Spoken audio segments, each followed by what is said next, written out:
Hey guys, we're going to make a new bread today. This one is Focaccia. It's so good. Once you've made this bread, you won't want to buy supermarket bread ever again, and it's really super simple. Take your scales and measure out of strong white flour 500 grams. This is a really wet dough, but you won't need to do any kneading, so it's pretty simple. When you've got your 500, you are going to add 7 grams of yeast.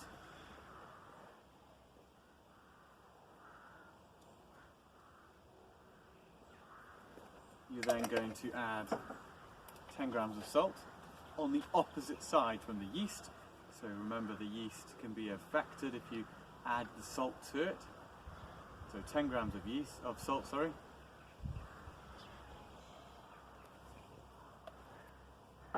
You're then going to add about 30 grams of olive oil.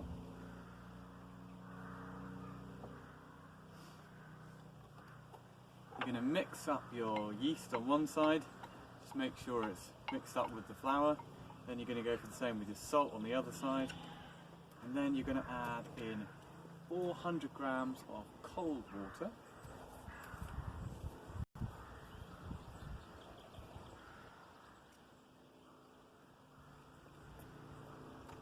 This is really great with a soup, or with butter is really nice as well.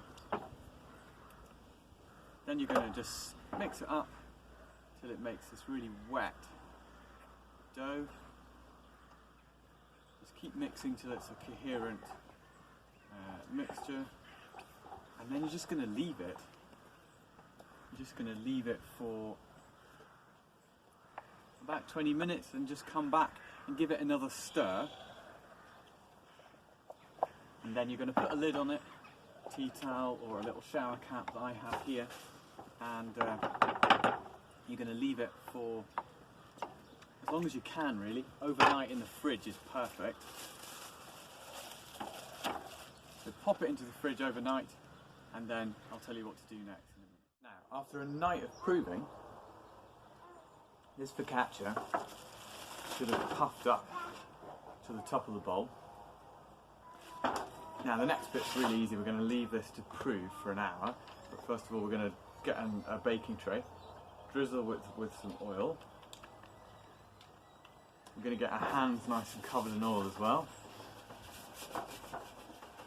This is a really oily, salty bread, so don't worry about using too much. Make sure your hands are all wet with the oil, and then you're going to just scrape the dough out and let it just flop onto the tray.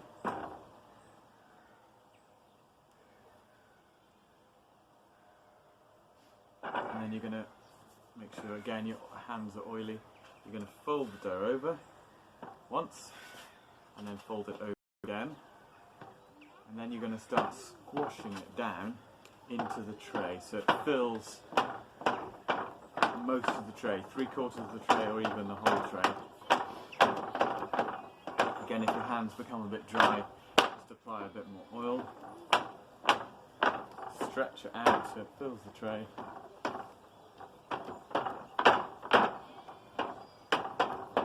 Now you're going to leave it for another hour to puff up a little bit more. Now once you've left it for about an hour, I'm looking to push my fingers into the dough, maybe a bit of oil again, push them right in. Don't be scared, just push right down till you feel the tin beneath it, and make little indentations with your fingers. I've already done this one. You're going to drizzle a bit of oil on top, grind some salt, and then I put a few sprigs of rosemary. You don't have to if you don't want to. And then we're going to put it into the oven at 220 for about 15 to 20 minutes, and you want to see it puffing up and just having a nice brown top. So after 15 minutes, I have taken this out of the oven. It's nice and brown, puffed up. I'm just taking it straight out the baking tray, otherwise it's going to get a bit soggy on its bottom, and put it onto a cooling rack. And then what I normally do is leave it for about 20 minutes to cool down just a little bit, and it's best eaten hot and immediately that day. I normally cut it in lengths like that and then just put some butter on, or you could cut it in larger chunks and then fill it with all your sandwich fillings and ham and things like that. It's a really, really delicious bread, and I hope you enjoy it. Good luck making it.